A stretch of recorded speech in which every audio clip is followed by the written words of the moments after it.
ദൈവ തിരുനാമം മഹത്വപ്പെടുമാറാവട്ടെ. വലിയ നോമ്പിൻ്റെ 2026 19 പ്രഭാതത്തിനായിട്ട് ദൈവത്തെ മഹത്വപ്പെടുത്താം. ഇന്നത്തെ നമ്മുടെ ധ്യാന ചിന്ത മത്തായിയുടെ സുവിശേഷം 5 അധ്യായം 22 തിരുവചനമാണ്. സഹോദരനോട് കോപിക്കുന്നവൻ ന്യായവിധിക്ക് അർഹനാകും. സഹോദരനെ ബോഷ എന്ന് വിളിക്കുന്നവൻ ന്യായാധിപ സംഘത്തിൻ്റെ മുമ്പിൽ നിൽക്കേണ്ടി വരും. വിഡ്ഢി എന്ന് വിളിക്കുന്നവനാകട്ടെ നരക അഗ്നിക്ക് ഇരയായിത്തീരും. ദൈവമക്കളെ, വലിയ നോമ്പിൽ നമ്മൾ നമ്മുടെ സഹോദരങ്ങളുമായുള്ള ബന്ധം എങ്ങനെയെന്ന് ഒന്ന് വിചിന്തനം ചെയ്യുവാൻ ഈ പ്രഭാതം പരിശുദ്ധാത്മാവ് ആഗ്രഹിക്കുന്നുണ്ട്. സഹോദരനെ ബോഷ എന്ന് വിളിക്കുന്നവൻ ന്യായാധിപ സംഘത്തിൻ്റെ മുമ്പിൽ നിൽക്കേണ്ടി വരുമെന്ന് വചനം ഓർമ്മപ്പെടുത്തുകയാണ്. വിഡ്ഢി എന്ന് വിളിക്കുന്നവൻ നരകാഗ്നിക്കും ഇരയായിത്തീരുമെന്ന്.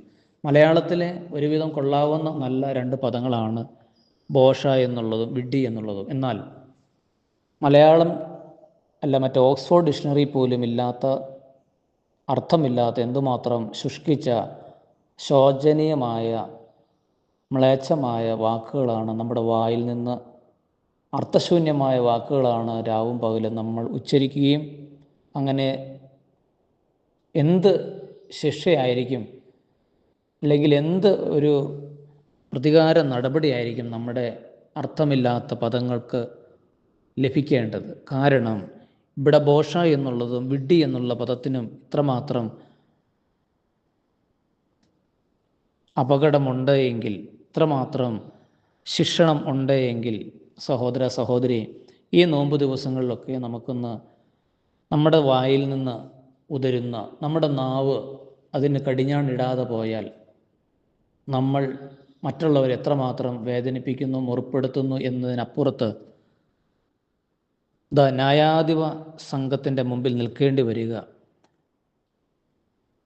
നമുക്ക് ഏൽക്കേണ്ടി വരുന്നതായ ശിക്ഷ എത്രയോ വലിയ നരക അഗ്നിയാണെന്ന് നമ്മൾ തിരിച്ചറിയാതെ പോയാൽ, കർത്താവിൽ പ്രിയരെ, ഈ 2026 നോമ്പ്, ഈ നോമ്പ് ദിവസങ്ങളിൽ നമുക്ക്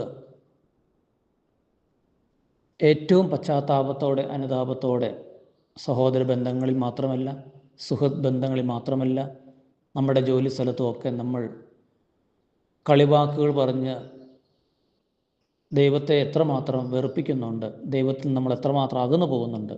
ആയതുകൊണ്ട് നമ്മുടെ വാക്കുകളും പ്രവൃത്തികളും നല്ലതാക്കുവാൻ, മെച്ചപ്പെട്ടതാക്കുവാൻ പരിശുദ്ധാത്മാവിൻ്റെ സഹായം തേടാം. പ്രാർത്ഥിക്കുന്നു. ഈ വചനം ശ്രവിക്കുന്ന ഇത് നിങ്ങൾ ആർക്കെല്ലാം സെൻഡ് ചെയ്ത് കൊടുക്കുന്നു അവരെല്ലാം ദൈവകരങ്ങൾ പ്രത്യേകം സമർപ്പിക്കുകയും പ്രാർത്ഥിക്കുകയും ചെയ്തുകൊണ്ട് പ്രാർത്ഥനാപൂർവ്വം പുത്തൂർ കുടലിൽ ജയ് മോനച്ചൻ.